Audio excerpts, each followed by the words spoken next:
చేతుల పైకి మొర పెడదాం. అంగలార్చే వారిని అనుకున్నామని వాక్యం తెలియస్తున్నది. ఏమే భక్తుడు ప్రార్థిస్తున్నాడు. అంగలార్చే స్త్రీలను రోధించే వారిని కనుక్కోండి. అంగలార్చే విద్య నేర్పండి.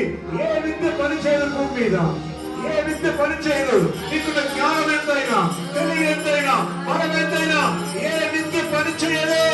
అంగలార్చే విద్య ఎక్కడ ఉందో, రోధించే విద్య ఎక్కడ ఉందో, మొదలుపెట్టే విద్య ఎక్కడ ఉందో, కన్నీరు కాల్చే వారిని కనుక్కోండి. అంగలార్చే వారిని కనుక్కోండి. అంగలార్చే వారిని